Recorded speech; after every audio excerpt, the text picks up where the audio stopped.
Rabbi Bal Shem was born in 1698, and the Bal Shem passed away at the age of 62 in the city of Mezhebush, in a little city, a little town in Ukraine. That happened on Shavuos. The Hebrew year was Tov Kuf Chaf, which in English would be 1760. Once the Bal Shem Friday night made Kiddush, and he had his students around him. They were called the Chavraya Kadisha, the holy group. As he was making Kiddush, he finished Kiddush. He drank, he gave the wine to the people around the table, and he started to laugh. This was very uncharacteristic. He was like kvelling and laughing. Nobody made a joke. They didn't understand why he's laughing. They washed hamaitzi, this fish, finished the fish, and he started to laugh again. He was just laughing. It was very strange. They served the yoich, the soup, and then the chicken, and he starts laughing again. Nobody felt audacious enough, I guess, to ask him, so nobody said anything. But Motzei Shabbos, one of his closer students, went over after Ma'ariv, after Havdalah, and he said, Rebbe, can I ask a question? He said, you were laughing 3 times after Kiddush, after the fish, after the chicken. What was the laughter all about? So the Bal Shem Tov said, go to the end of the city and ask Shapsi, the bookbinder, if he could come over.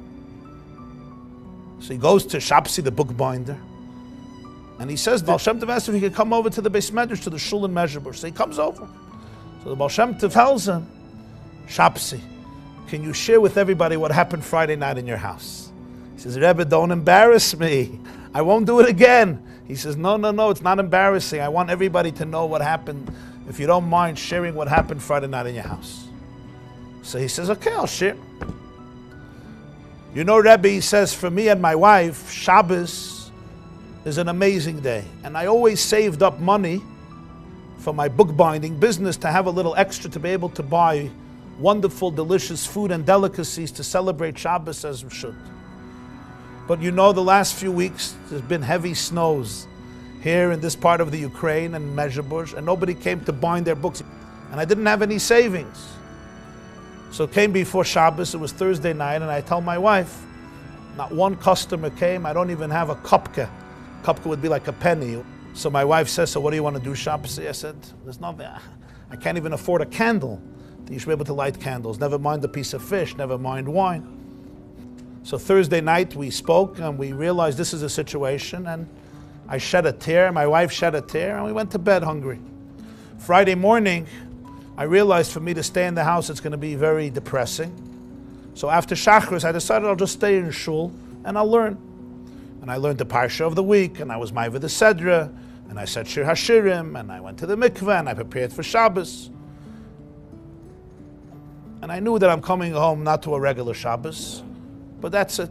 There's nothing to do. So he says, after Ma'ariv, I came home, and as I come close to my house, I see this light coming from our windows, beautiful light. I see candles glowing. I open the door and I smell. Psst. It's like Sudas Shloime B'Shaita, such a smell, Gan Eden, Levyasan B'Cher Habar.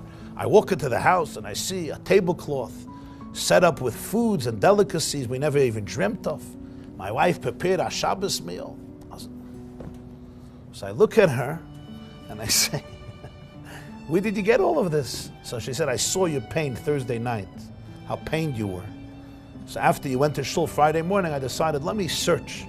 Maybe I have some old clothes that maybe have something expensive. And I found an old coat that I haven't used many years. It had golden buttons.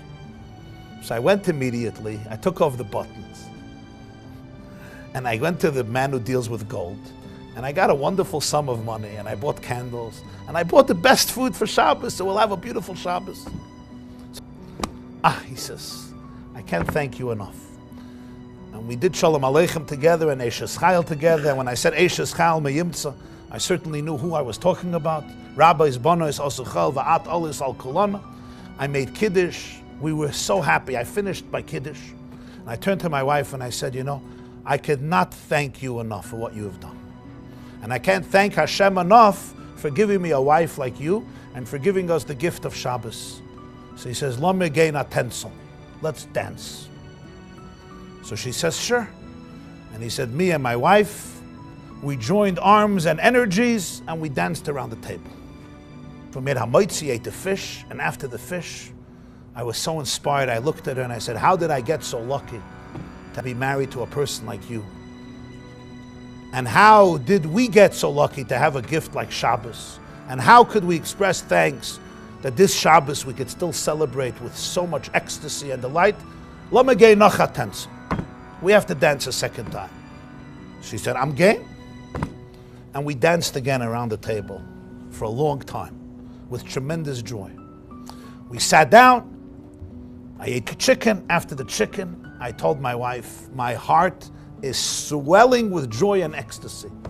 We have to dance again. She said, let's go for it. And we danced and danced and danced. That's what happened in my house Friday night. So the Bal Shem Tov is listening, and he says, Shapsi, I want you to know something.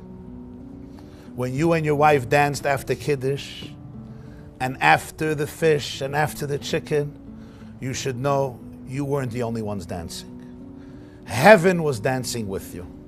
The Rabbi Shalom himself, Hashem himself, was dancing with you. And all the angels were dancing with you. And I too was celebrating with you. And then he turned to him and he said, is there anything you need?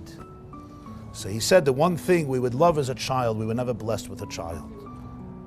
So the Bal Shem Tov gave him a blessing that the next year his wife should give birth. And they had a baby.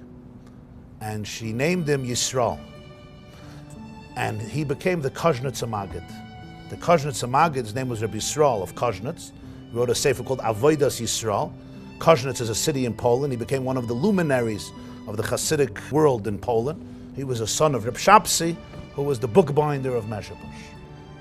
Person is sitting alone Friday night. They don't even have children. Poor people. They have some candles to gefilte fish.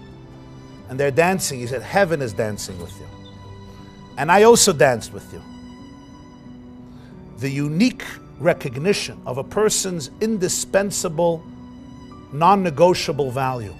And the fact that each person is an indispensable note in the cosmic symphony. And that heaven dances with you. That's the malchus that Torah conferred upon the Jew. That ability for a person to realize what real royalty means. Royalty doesn't mean that all my circumstances are perfect, that I'm living in an ivory tower, that I have no challenge in the world, I have no struggle in the world. The real royalty means that the person realizes that wherever you are, wherever I am, I'm never stuck.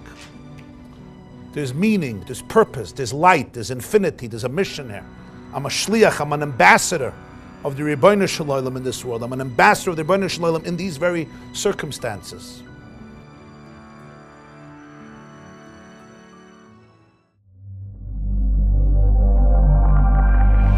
TheYeshiva.net